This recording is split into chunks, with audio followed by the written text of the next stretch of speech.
See, for example, in the yoga center where we are, people have put in enormous amount of sadhana. If I allow some of these people to heal people, they will do miraculous healings.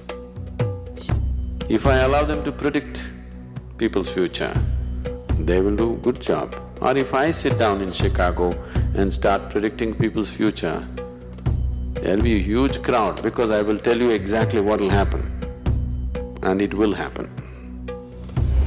Once you're a Siddha, you are no more a part of the creation, you are the creator himself. That is why a yogi who is a Siddha and Shiva are seen as the same, they say he is Shiva. Sri Brahma sitting and asking him to cover up with mud.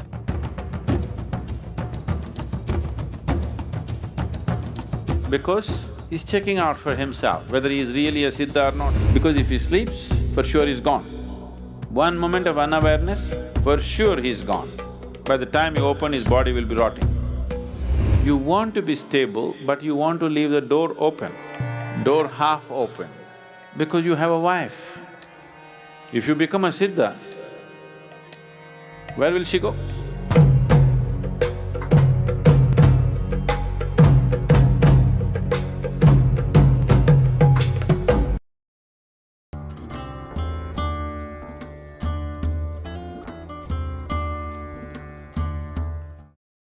So these 84 asanas, which are the fundamental yogasanas, are 84 ways to make the body into a passage.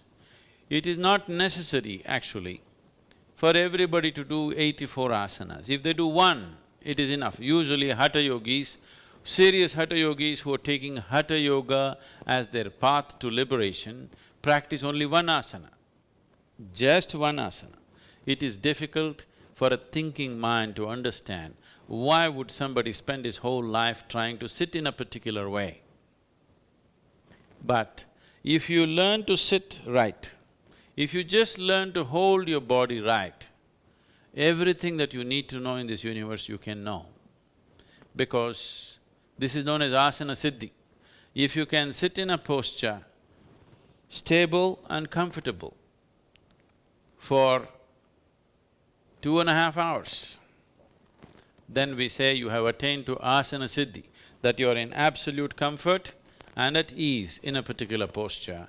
That is asana siddhi. If you achieve this, everything that you need to know, one can know internally. How is this possible? How can by sitting you can know everything that you can know? If you have a television at home, television is just a box with a little bit of electronics in it. But it becomes a world by itself. The whole world can stream into this place that we call as a television, or this box that we call as a television, simply because there is a receiving mode. If you set the antenna right, if it is properly adjusted, then the whole world flows into your place or into this box. If it is not set right, same instrument, it has everything but can't do anything. This is how human being is. A human being is, an individual human being is who he is only because of what he perceives. Only because of what he or she perceives, an individual human being becomes whoever they are. Right now, you are who you are only because of whatever you have perceived in your life till now. And you will be who you will be only because of what you will perceive in future. Whatever you perceive is what makes you whatever you are today. So, the whole system of yoga is only interested in enhancing perception. So if you hold the posture right, if your alignment is right, and if it matches with the cosmic alignment in some way, 84 alignments, if one gets into these 84 postures or even masters a single posture and approaches the remaining 83 through that, then everything that has happened in the creation till this moment, one can know, because the memory of that is right here within your system. In a let us say in a codified way, it can be activated and ignited if it touches another dimension outside of yourself.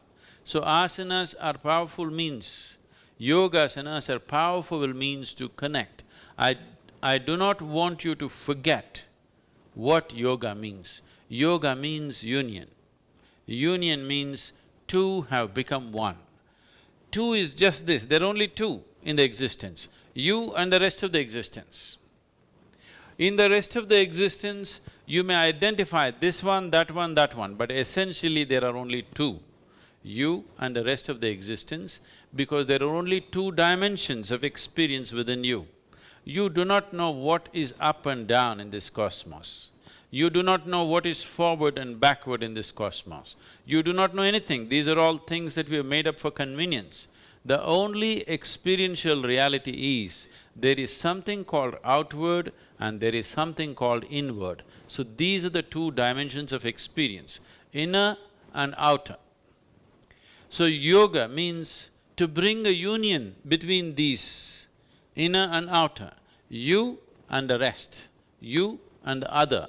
When there is no you and the other, there is just you and you. That is yoga. So asanas are a physical manifestation of approaching this, a physical form of approaching this ultimate union, because physical body is the easiest thing to work with. If you try to do something with your mind, it will play too many tricks. At least with the body, you know whether it's doing it right or not doing it right, whether it's cooperating or not cooperating. A mind, if you push it too hard, it will play all kinds of tricks with you. It will make you believe all kinds of things and dump you the next day. But body is not like that. It is a reliable factor. If you work with it sensibly, the yogasanas will definitely lead to the possibility of ultimate union. In the meantime, by getting into the postures, before all this alignment with the ultimate happens, inner alignment happens, which will naturally achieve a chemistry of healthfulness, joyfulness and blissfulness, and above all, balance. Balance is something that modern societies have ignored and they're paying a huge price for today. Whatever may be your intelligence, whatever may be your competence and education and qualifications, if you do not have the necessary balance, you will not succeed, you will not go very far in your life. So, the most important thing for people who are seeking to be successful, people whether they're working in corporate sector or they're political or they're military or whatever field, the most important thing is balance. Only if you have a balance which is not disturbed by external situations, will you be capable of making use of the competence and intelligence that you carry within you. Otherwise, the most wonderful qualities that one may have will all go waste simply because of lack of balance. And Hatha Yoga means balance. Siddhi means a certain accomplishment. There is somebody, if you go to the circus, there is somebody who can juggle 10 balls. It's a kind of accomplishment. Can you do it? You can't do 2. 1 also probably you can't hold properly 10 balls. Magic it is, but it's not magic. It's a certain accomplishment of the body, isn't it? Similarly, there can be certain accomplishments of the mind, certain accomplishments of certain other aspects of the mind. Now somebody can predict, foresee somebody's future, somebody can say something else. It has no consequence. Somebody can heal somebody's disease, it doesn't mean anything. In terms of existential life, it doesn't mean anything. These are all immature things that you're doing because you haven't found the depth. See, for example, in the yoga center where we are, people have put in enormous amount of sadhana. If I allow some of these people to heal people, they will do miraculous healings. If I allow them to predict people's future, they will do a good job. Or if I sit down in Chicago and start predicting people's future, There'll be a huge crowd because I will tell you exactly what will happen. And it will happen. But what consequence is it in terms of life? It's of no consequence. If they do anything like that in the ashram, we not only check them out of the ashram, I will ensure that for his lifetime, he will never know any spirituality, he will be fixed. So before we put them into the sadhana itself, we make it clear, if they ever use these things on anybody, they had it. Because it's a very juvenile and immature act to do such things. These are all sideshows. Now, people keep coming and asking me, but if I go there to that Swami, he does so much miracle, he'll pull out a lingam from his mouth, he will… I don't know from where else, all these things. You don't do any miracles. I tell them, look at the miracle around here. I can show you people who are here who did not get angry for the last 1 year. Very busy people, intensely active, handling hundreds of people, but they didn't get angry for 1 whole year. This is a miracle. This is a miracle that's needed in the world right now. Without a single feeling of hatred, without a single feeling of what about me, they're just doing something. This is a miracle we want to see. You produce this, you produce that, what's the point? We have technology to do all that nonsense, isn't it? Yes, which is doing it more effectively. Somebody produces a watch, somebody produces a lingam, somebody produces something else. What are you going to do with these things? The true miracle that is necessary is human being who is capable of living like an animal, if he is in awareness, if he becomes gentle and beautiful, if he can go through life untouched, if he can go through life spreading around him a pleasantness. You put him in any kind of unpleasant situation, he doesn't become unpleasant, he goes through it pleasantly. This is the miracle we want to see in a human being right now. That's what is needed for the world, isn't it? This is transformation. So, somebody does this, that, it's of no consequence to me. I do not value that in any way. If you want to do this, that, I would rather depend on science and technology, which is much more effective. There are such dimensions, it is not that they don't exist. There are such dimensions through which you can do certain things. But what is the point spending a lifetime getting there? It's not worthwhile. So, don't expect them to be wise. Only because they are not wise, they went after it. Namaskaram, Sadhguru. Could you speak about what kind of preparation is required to progress from practicing Ardha Siddhasana to the full Siddhasana?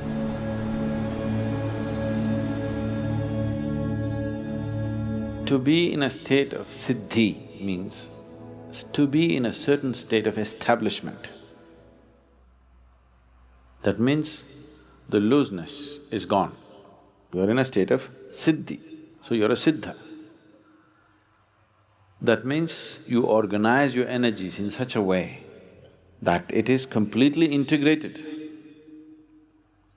Your… generally life is interdependent. Your interdependency is constantly being brought down with the practice of yoga. Your dependence on the toilet is slowly going down, isn't it? Food also going down. Actually, if you check it, air also is going down. Because you breathe deeper and slower, easily 2 minutes you could stay without breath, in which other people would suffocate. Siddha means that you're trying to integrate the system into an established state where the interdependency of life is coming down on all levels. To a point, a day will come when if you sit here, everything is still. Your breath is gone, everything is gone, there is no transaction with the outside, that's the ultimate goal. That if you sit here, you are a cosmos by yourself. You are not a part of the rest of the creation. When you are no more the part of the rest of the creation, you exist here as a creator. So Siddha or Siddhasana is a journey in that direction. How many people get to that place is a different thing, but it is a journey in the direction. So yogis sit. I mean, you heard that story about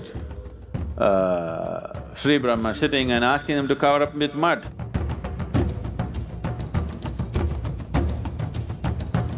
Because he's checking out for himself whether he is really a Siddha or not. Once the mud is covered, he cannot breathe.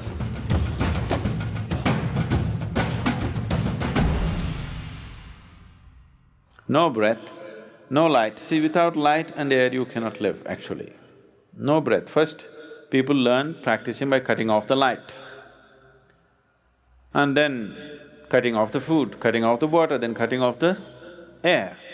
So once you're no more dependent upon the external manifestation of the five elements in the world, you are a Siddha.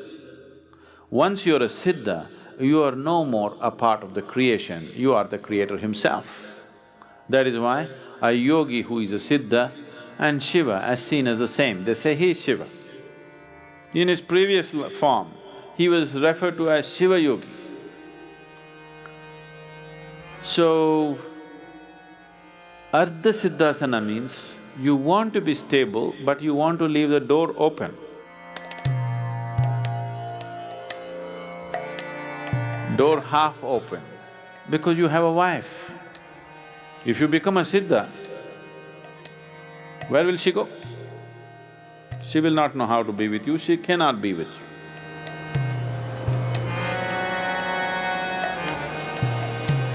And if you force yourself to be, if you are established in a certain way and force yourself to be, then you will be breaking something, either in this or that. So, people who are in normal family situations, you don't go for Siddhasana, you go for Ardha Siddhasana because you want to keep the door open.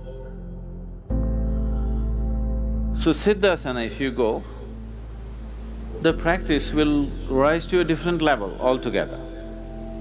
But that will also bring certain challenges, a certain integrity of who you are, how you live, what you eat, what you do, everything has to be watched. Because when you're trying to stabilize the system, beyond a certain level of what is considered natural and normal, it's normal to breathe, it's normal to eat and drink, it's normal to sleep. One who is buried under the earth, if he sleeps, finished he'll never get up. So 18 days, 20 days, 12 years, somebody doesn't sleep. Because if he sleeps, for sure he's gone. One moment of unawareness, for sure he's gone. By the time you open, his body will be rotting. So, to be a Siddha is a different dimension.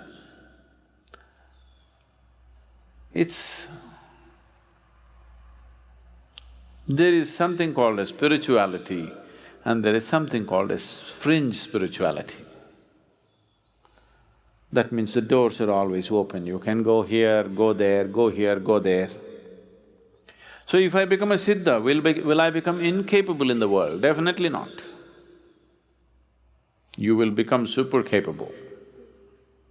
It is just that this system is integrated in such a way, it will have no business with anything else. It is only doing what's needed.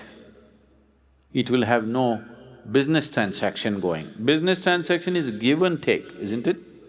This can do a lot of giving, but it cannot do give and take business. It becomes incapable of give and take business. It can radiate things, it can do wonderful things, but it cannot do transaction. This is the basic understanding behind people who are on the spiritual path, first thing that they stop is transaction, you know? I think Jesus said something, you can't serve me and mammon, whatever, what is that?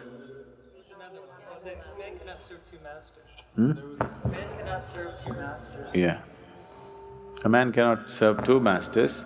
That is, he's talking about material things and… Yeah. So, somewhere this awareness is there, whether they have the necessary sadhana and scientific structure to get there or not. The awareness is there everywhere. That is why the first thing they stop is, somebody on the spiritual path means if they do not know how to do any sadhana, they go away. Somebody comes, you offer something, but no transaction. So they withdraw into places where there's no need for transaction because living in a society you transact, living in a family you transact. It's all a transaction. So, transaction is not just on the level of, I give money so you give some produce to me. It's not just that level. Transaction is happening on a very basic level. So you can transmit, you cannot transact. Once you strengthen the walls of your thing. So on one level, we are talking about loosening the walls, taking off the boundaries. But another level, we are talking about strengthening the boundary. If you completely strengthen the boundary and become free from the existence, you are as good as the creator. So, a yogi who buries himself is not trying to perform a feat, he's not trying to show off, he's trying to master his situation where he is no more a part of the creation. All transaction that is necessary to be a part of the creation is taken away. He is on only because of the glow of that which is the source of creation within himself. Everything else is cut it off. It doesn't matter, there is something within you which is the source of creation, which is making you throb right now as life. But without the transaction with the creation, you cannot exist for a moment. God is beating within you, but if I hold your breath, you're gone, isn't it? Now he wants to get to a place where this transaction is not necessary, so only that which is the source of creation is his sustenance. So he is not serving two masters, he's truly serving one master. And he's that.